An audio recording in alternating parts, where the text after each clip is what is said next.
Hello, I'm the FanFic Critic. I read it, you listen. Now, who here remembers the Great Mouse Detective? Hi, Susan. Got back from work, I see. A little early. Yeah, I'm obviously going to be reviewing a fanfic, but hey, don't worry. It's a good fanfic.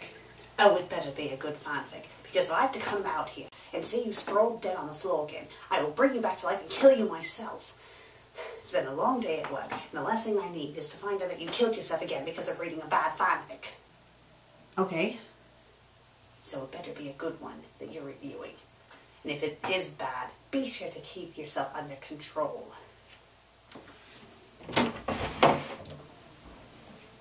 I am warning you.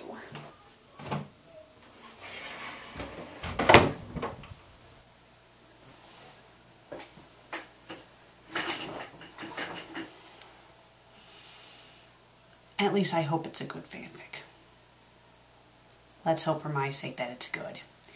You see, she wasn't very happy when she found me dead in the last episode. Let's just say, when you get brought back to life, the first thing you see should not be someone glaring at you like they're going to kill you themselves. And that was what she was doing when I came back. It was kind of scary. And my God, she's really scary when she's angry. Never would have guessed her, though. I mean, she seems all calm and stuff most of the time, but she was pretty furious. So, I'm assuming today's fanfic is good. It sounds promising. Okay, the fanfic is called Unforgotten Memories by Divine Expression. It's a Great Mouse Detective fanfic, and most of the fanfics I've read from Great Mouse Detective in the history of FanFic Critic have been good, except for that one fanfic. Yeah, I think you all know which one I'm talking about. So let's get started. It's rated T, it's in English, it's romance tragedy, it's Basil, and it has 2 reviews. And the funny thing is, it was published 10/10/10. Well, I think it's funny. Okay, let's get started by reading the author's note.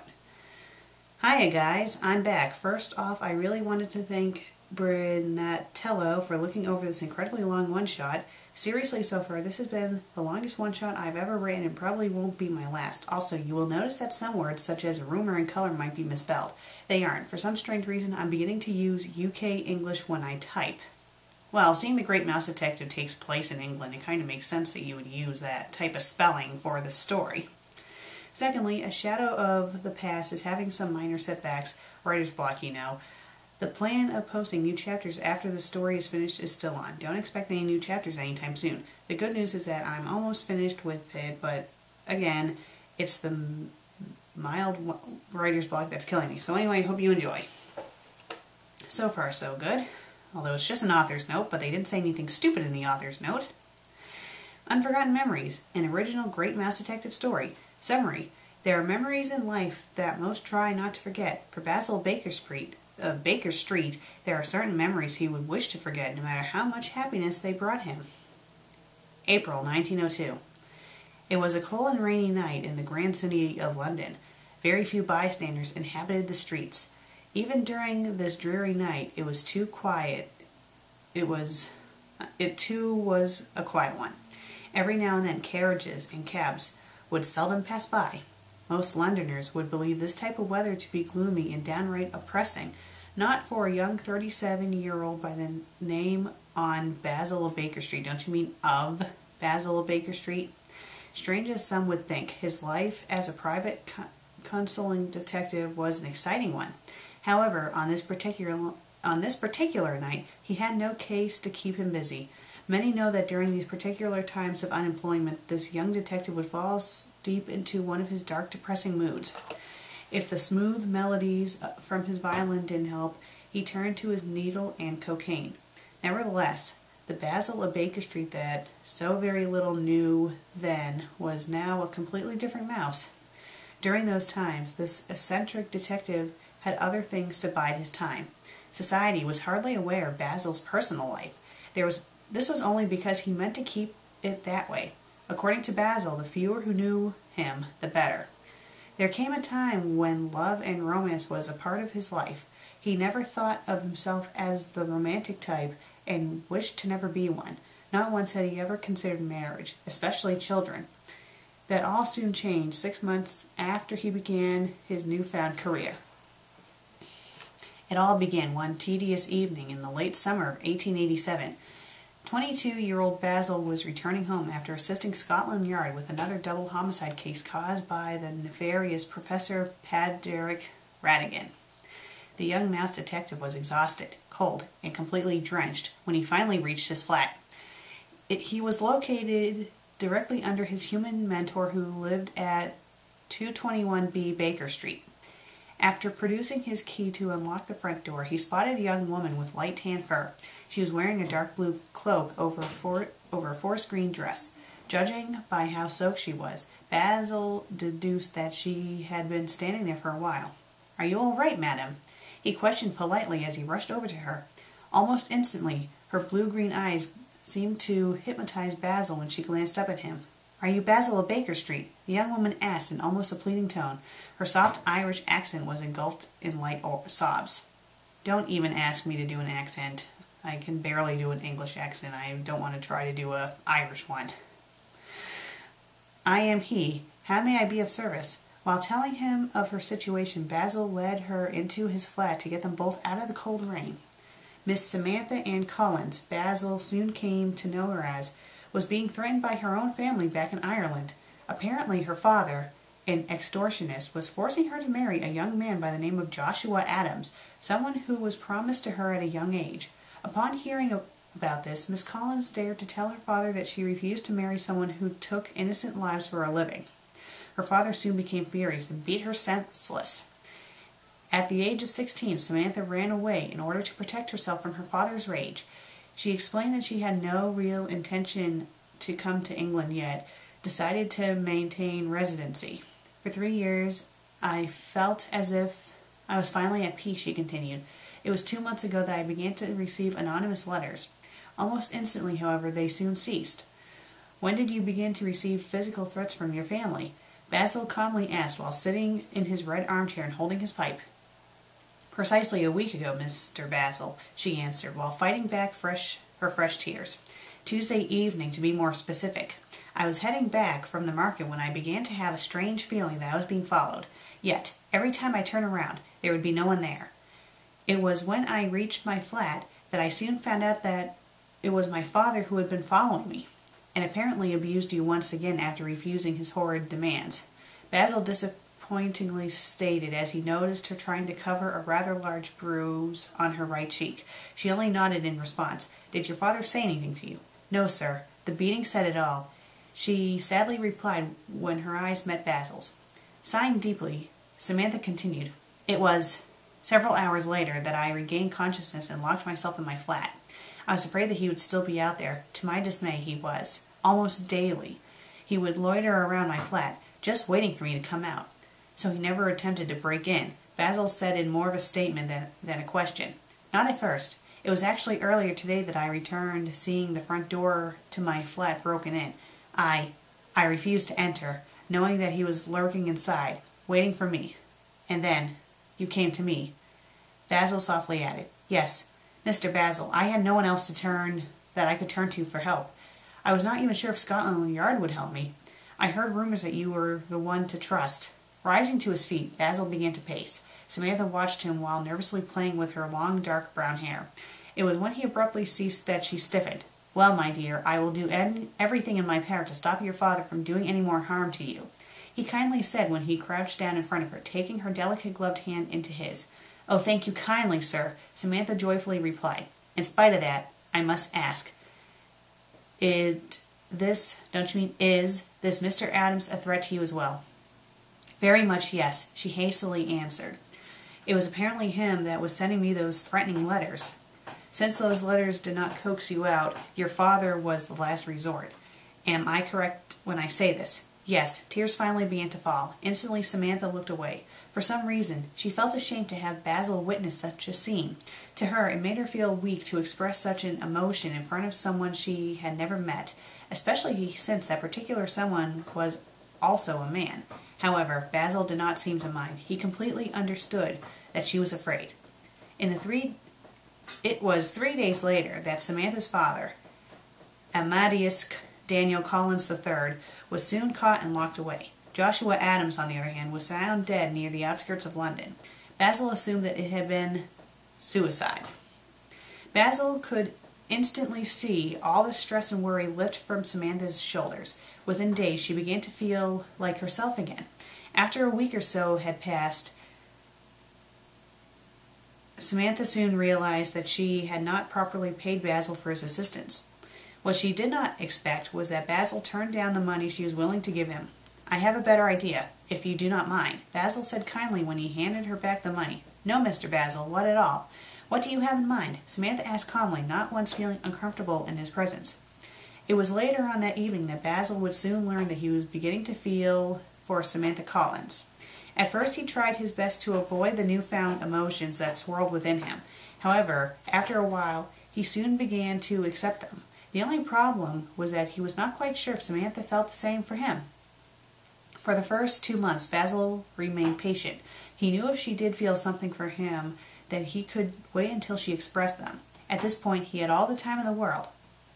The moment finally arrived one morning in early December. Basil had been helping Samantha settle into her new flat a couple blocks away from his own. While getting a moment's rest, Samantha admitted everything she felt for him. It was at that precise moment that he too expressed his own feelings for her. For 4 months, Basil had been courting Samantha and decided to take the next step in their lives. It was a warm evening in mid-April when Basil finally proposed to her, and to his amazement, she accepted. The following year, in early May, Basil and Samantha were happily married. Basil felt as if he was on top of the world. All who knew him could easily see how joyful he was. He was often caught humming while looking over clues or working on an experiment. There were even times when Samantha would assist her husband during some mild cases. Half a year passed since Basil and Samantha had married. It was also during this time that they had been trying to have a baby. Every time Samantha would return home from the doctor's office, Basil could instantly see the disappointment in her eyes. During all of this, Samantha began to think that they probably were not meant to have children. Basil could sense the thought and told her otherwise. In January of 1889, Basil decided to accompany his wife when she headed to the doctor's office. While waiting for the results, Samantha began fidgeting with her hair. Hoping to calm her, Basil took her hands into his and assured her that everything would be all right. A moment had not even passed when Dr. Gregory Daniels came in with a blank expression on his face. This began to worry the young couple greatly. That was, of course, until he looked up from his medical chart. "Congratulations," was all he said while he smiled warmly at them. This news brought tears of joy to their eyes. Unfortunately, these joyous moments were soon about to come to a devastating end for this young detective. It was a dark, breezy night in late April when an unexpected turn of events entered Basil's life.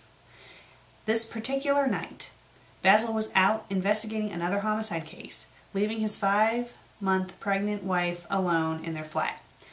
Mrs. Judson was away visiting family and would not be back for several days. Basil felt a bit uneasy leaving his wife alone, but thankfully Samantha assured him that she would be fine. Still feeling a bit troubled, he told her that he would not be long. It was 8:30 when Samantha noticed a dark shadow outside the window that looked out onto the street. Okay. As quietly as she possibly could, she walked towards the window to see who was lurking about. Carefully pulling the curtain aside, her eyes widened when she caught a glimpse of a worm-like tail turning the corner to the front door. She quickly locked it before a loud banging began. So as not to scream, Samantha covered her mouth. Tears began to fall down her pale face. She didn't know what to do. "God, Basil, please hurry," Samantha quietly pleaded. As the bangs became more forceful, Samantha backed away until she reached the stairs. When the intruder finally broke in, she screamed and rushed upstairs to their bedroom. Slamming the door shut, she locked it and began to barricade it with whatever she could find. Unfortunately, that was not enough to stop the intruder, who was already outside the door, attempting to come in after her. "Leave me alone!" Samantha screamed in fear while she hastily backed away, gripping the bedpost as tightly as she could. In her mind, she feared the worst would come to her and her unborn child. Samantha closed her eyes, hoping all of it was a dream. She kept praying that Basil would soon come home and everything would be all right. Samantha flinched when she heard the door burst open. She quickly grabbed the closest thing she could find to defend herself, which was one of Basil's unique spears. However, that did not stop the intruder. Grabbing the spear from her delicate hands, Samantha crouched down in the corner of the room. The large intruder stood over her as she wept harder. Samantha dared not to look up when she felt a large hand grab her arm and forcefully bring her to her feet. She yelped in pain when the man's grip became tighter. "Please, let me go," she pleaded. "Please, I'll give you anything you want. I beg of you, let me go." "It appears I already have what I want," the man said sinisterly as he held a pistol up to her. It was 10:15 when Basil turned the corner onto Baker Street. His pace was almost sluggish while he kept his head low and his hand in his coat pockets. The clues he had stumbled across seemed to have led him on a false trail near the East End of London. This only led to complete chaos when a bunch of drunken ruffians soon jumped Basil when he was about to head back home. In a way, Basil knew that everything would be all right.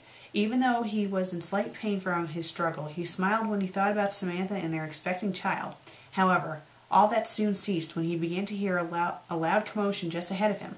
As Basil lifted his head, he soon noticed a swarm of bystanders surrounding his residence, along with 5 or 6 bobbies pushing them all back.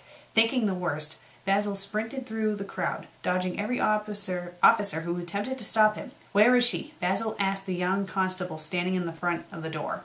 "Sir, I'm going to have to ask you to step back," he said when he ceased Basil from entering the flat. "No, you don't understand. I live here." "Can you prove that, sir?" "I'm Basil of Baker Street.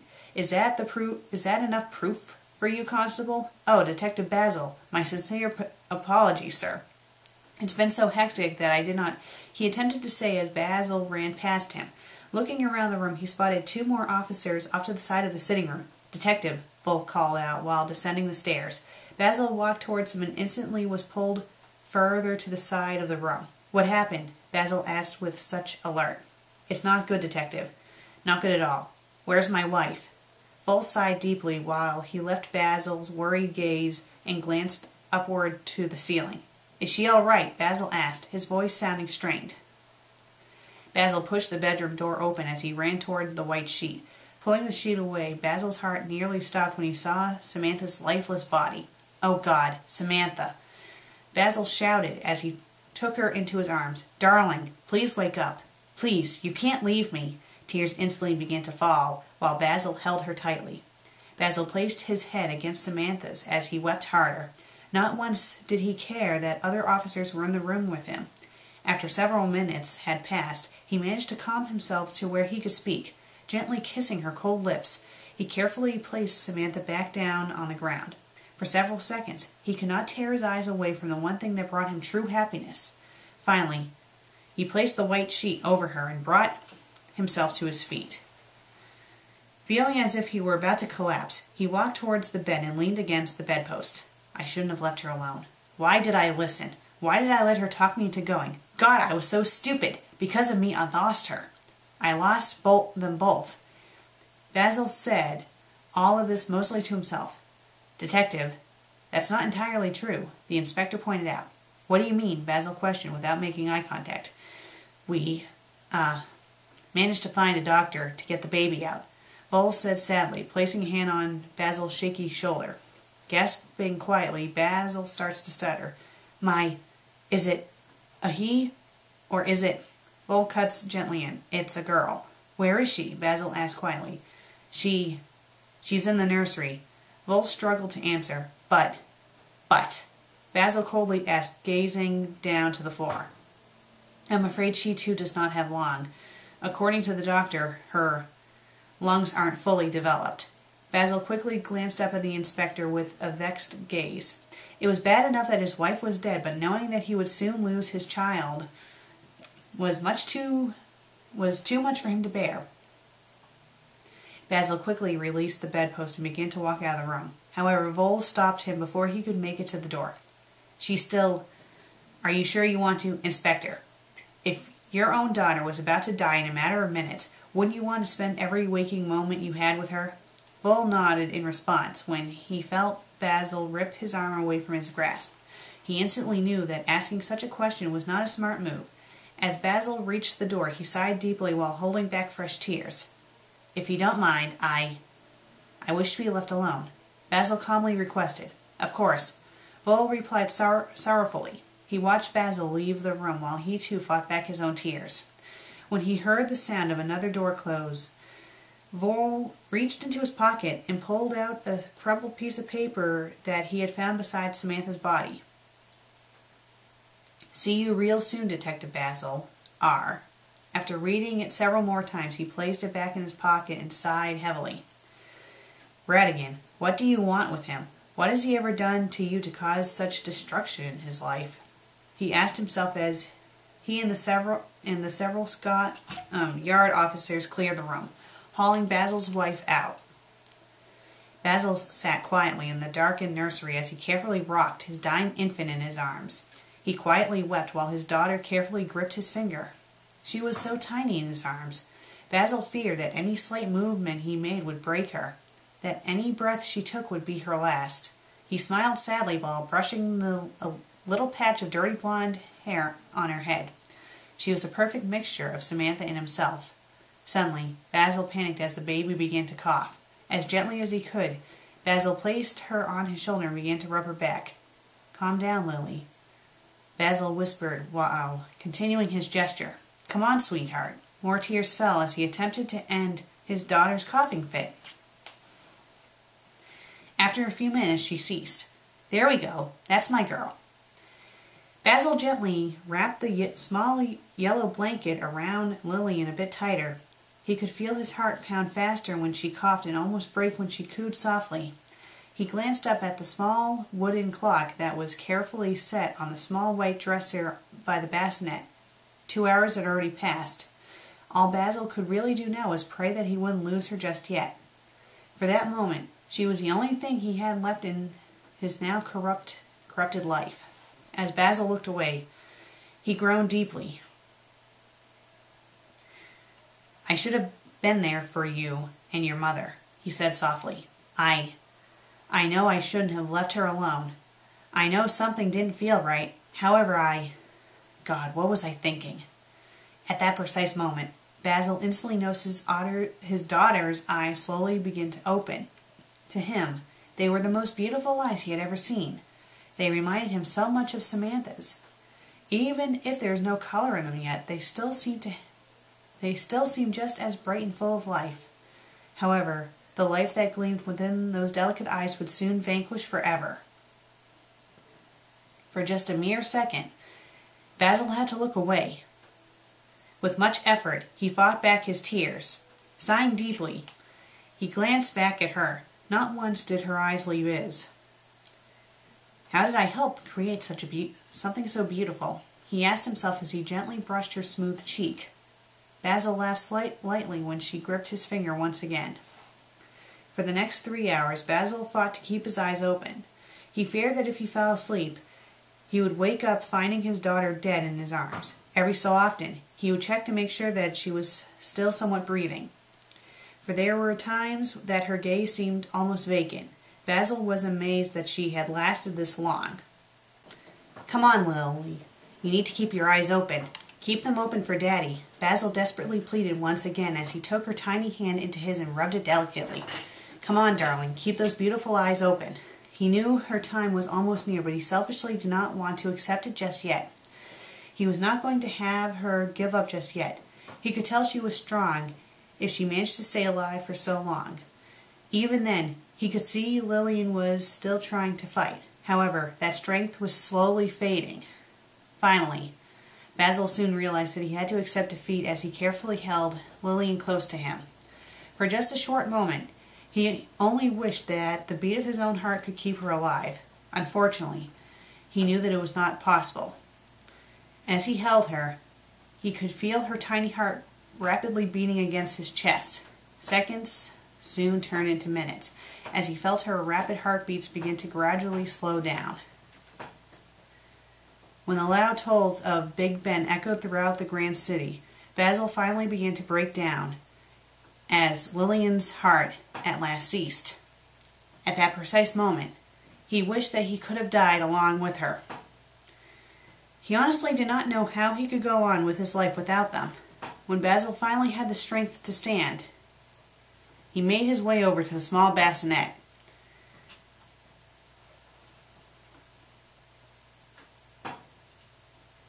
Gently placing a kiss of Lillian's forehead, Lillian's forehead, he laid her delicately in the small bed. To him, she looked as if she was just sleeping. In the back of his mind, he wished it were so.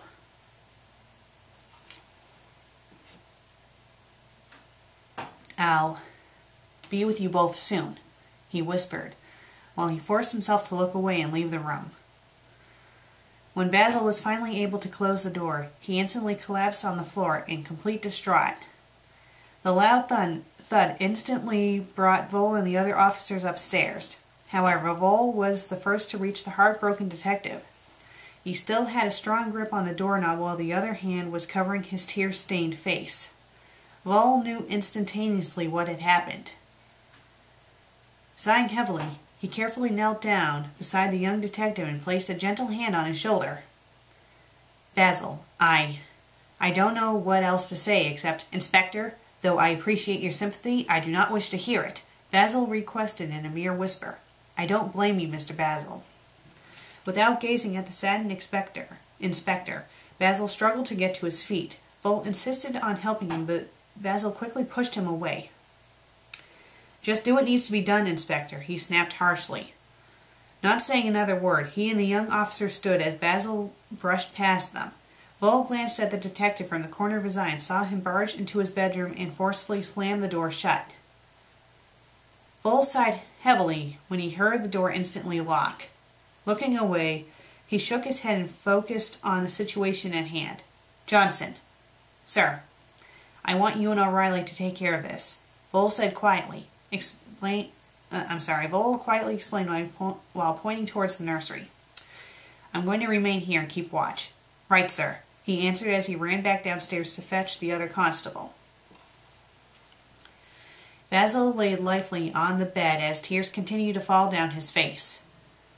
He felt as if a huge part of him was gone. His heart felt as if it had stopped beating. His breathing became more difficult to manage. After a few more minutes, he turned slightly as his weary gaze met his side table. What seemed like an eternity, he slowly sat up and placed a shaky hand on the wooden surface. "Perhaps I can end it all now," Basil thought to himself, as his hand slid closer towards the drawer. As Basil opened it, he reached inside and pulled out the one thing that he had not touched in the past 2 years. His fingers barely brushed the surface of the smooth black case. Carefully, he opened it to reveal a small bottle of cocaine and a long needle. His heart began to beat rapidly when he slightly hesitated before taking the needle into his trembling hand.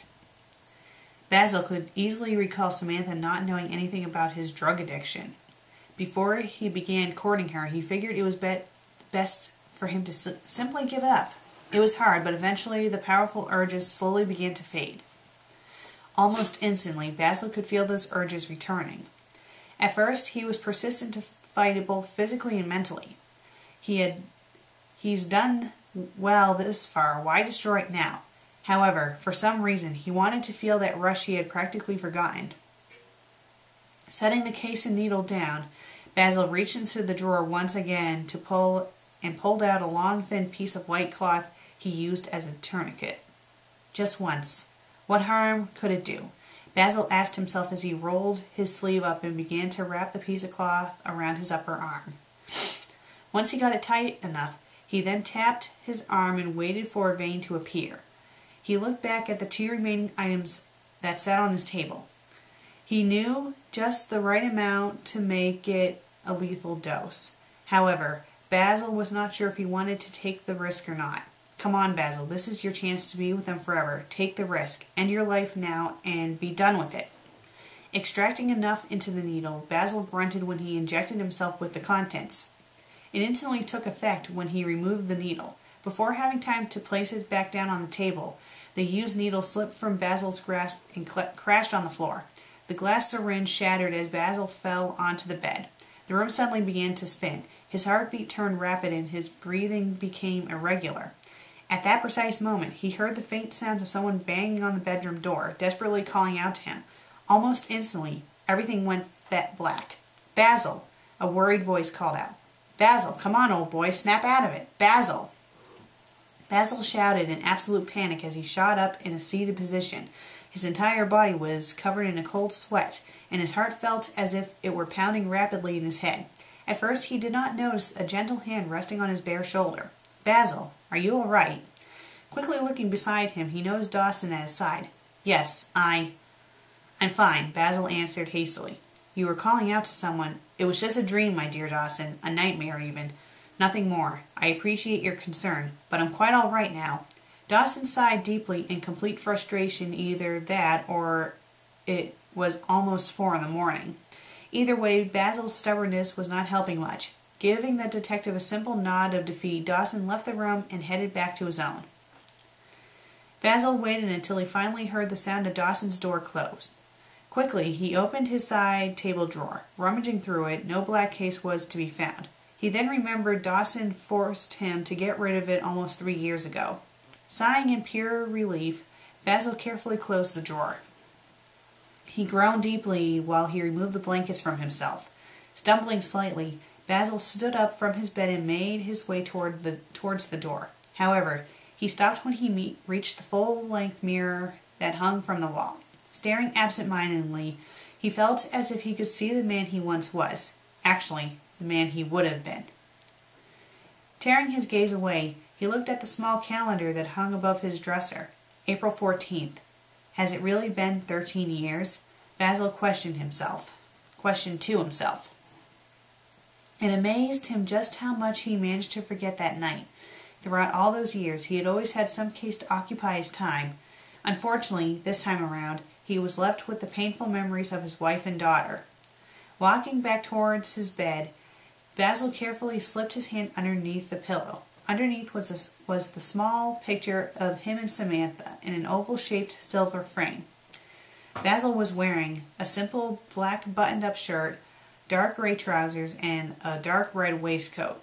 Samantha, meanwhile, was in a loose red dress with white lace around the sleeves and neckline. The picture was taken approximately 2 weeks before the incident. Turning the picture over, Basil began to remove the latches that kept the picture in place. Inside held a small piece of the yellow blanket he used to wrap Lillian in. On the small piece of fabric, he wrote 2 little messages for both her and for Samantha. These 2 particular messages were also carved into their headstones. Almost instantly, he placed the back piece of the frame in its rightful spot and closed it up. Basil placed the picture carefully on the side table before slipping into his smoking jacket. Grabbing the picture, he quietly opened his door and descended downstairs. Basil placed the picture down on the small table as he quietly started a fire in the fireplace. He sighed deeply as he sunk into his chair, staring blankly into the growing flames. After a few minutes, Basil seemed to become engulfed in the flames when he began to see a small figure appear in the burning flames. At first he didn't know what to make of it, until the figure became more clear. "Lillian?" Basil softly asked. Slowly, Basil rose from the chair and walked towards the fireplace. His heart began to race while he lowered himself to his knee. There in the flames stood his daughter. However, she wasn't a baby, but a beautiful teenager. Her hair was mid-back length, and the color was like her father's. What memorized him the most was the color of her eyes. She has my eyes, Basil whispered while his hand slowly reached for hers. Ah, damn it! He shouted as he pulled his hand back. Looking back into the fire, he no longer saw anything. Mr. Basil, what are you doing? Mrs. Judson asked with great concern. Basil quickly gazed down at his right hand to see it was slightly burnt from where the fire touched him. Shaking his head, he stared back at the fire again. Mr. Basil? Mrs. Judson asked again. Just burned myself, nothing too horrible. Basil answered calmly while he walked to his desk, pulling out a bandage. I saw you were reaching out. Intentionally. Mrs. Judson, please. I am in no mood to be lectured about my careless actions. Can it wait until a more opportune hour? Mrs. Judson gave a heavy sigh, for she knew what was troubling Basil. Almost instantly she spotted the silver frame lying on the table. She gave a sad smile as she took it into her hands. How happy you two were then. Oh, there are times I wish that time could just be as it once was. Basil groaned deeply as he took his gaze off the scene before him. Mrs. Judson, I wish that I could say the same, but you must be reasonable. Such things cannot happen. But you were so, yes, I was happier then. I thought nothing in this world could end that. However, I was wrong. Basil walked back to the fireplace and set his arm on the mantel, looking deep into the blaze before him. Why did she choose me? Out of all the bachelors in England, why me? Mr. Basil, there were many reasons why she fell in love with you. She felt as if she could trust you. After everything she went through, she was afraid to ever be with a man. You made her see that not all men in this world were evil towards young women like yourself. But she was my client. Basil snapped while glaring coldly at his landlady. That did not stop you now, did it? Basil said nothing as he turned his head once again. And who knows, maybe one day you'll be able to open your heart to another. That will never happen because I will not allow it. I am still surprised it happened once. Basil ended in a whisper. Mrs. Judson carefully placed the picture down and stepped closer to the distraught detective. She glared at him with a painful expression on her face. So that's it then? After one terrible moment in your life, you are simply going to give up? Yes, I am. Does that bother you so? Basil instantly shot back. As a matter of fact, Mr. Basil, it does. It bothers me because it hurts me that you would wish to remain alone for the rest of your days. This is not what Samantha would have wanted for you, and you know it. Of course I know it, Mrs. Judson. But you and I both know if it weren't for me, she would not be buried 6 feet underground. My daughter, who did not even have a chance to really live in this world, would not be buried alongside her. If it weren't for you, she never would have been able to live in this world at all. As much as it pains me to say it, with the time she did have, at least she had a chance to live and be with her father. Basil sighed in defeat. He knew Mrs. Judson was right. However, he would not admit it. If he had never met Samantha, Lillian would never have been born. Besides, Mrs. Judson continued, It was really Radigan who is to blame. You did not know he would be looking for her. Still, in lies the connection. If I had not married Samantha, then Radigan would have never been able to touch her. Therefore, in a way, it is still my fault. I knew something did not feel right, but she urged me to go on. How are you to know that you were going to be led on a false trail? Mr. Basil, you may be the most intelligent mouse in all of England, but you are not a psychic. I know that. When I think about it, I wish that it were me and not them. They do not deserve this. At least, Radigan has finally paid for all of his wrongs. Yes, but for you two, it was 13 years too late. Yes, but for two, it was 13 years too late. Basil finally said as he lifted the picture, really looking at it for the first time in years. Later that morning, Basil decided to do the one thing he had not done in a long time. Sighing heavily, he slipped into his Inverness and headed downstairs. He failed to notice Dawson in the sitting room reading the paper. Basil, where on earth are you going? He asked calmly. I have an important errand I need to take care of, Basil answered in an equal manner. Shall I accompany you? No, doctor, that will not be necessary.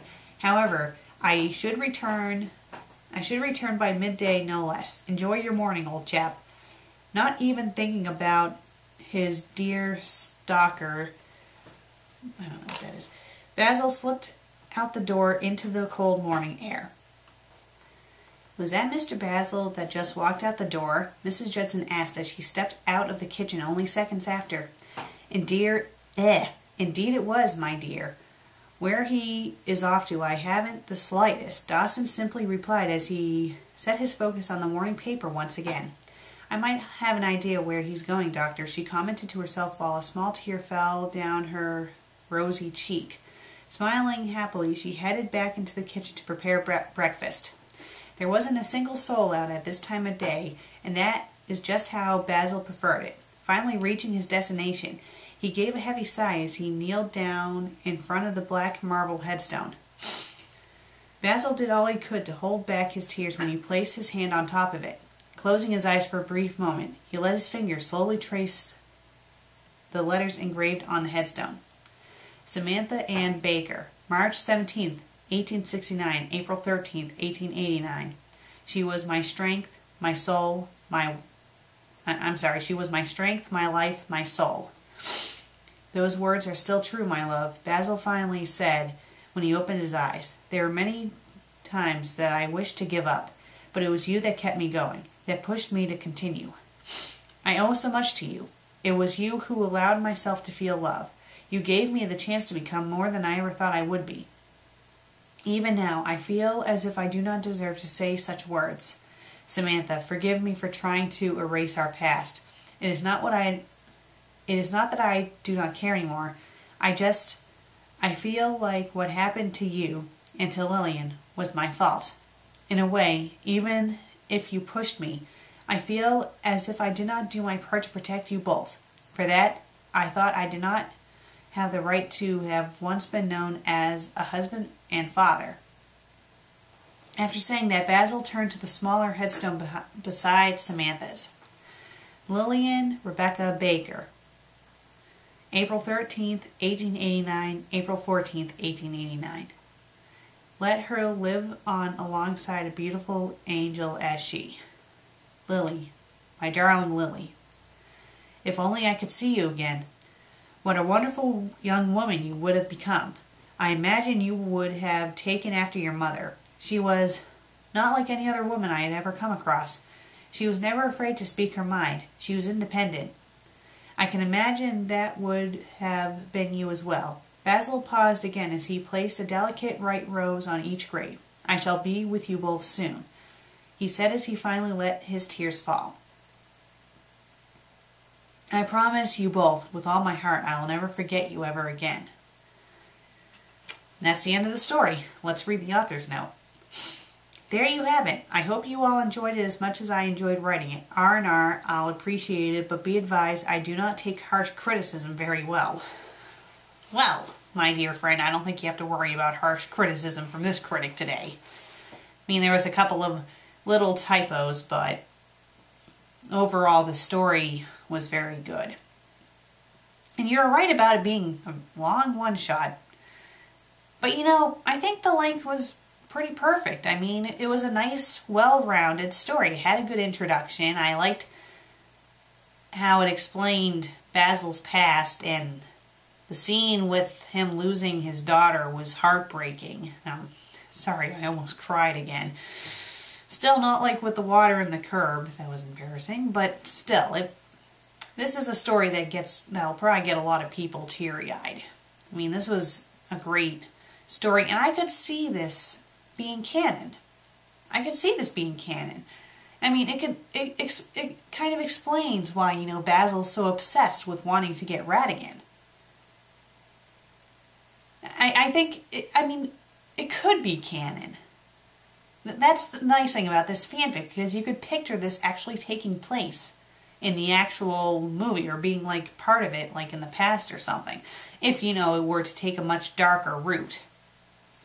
So overall, I'd say this was a very good fanfic, and I'd recommend it to anyone who likes The Great Mouse Detective.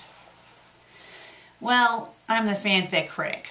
I read it, you listen, and hey, I read a good fanfic and yet I'm still alive.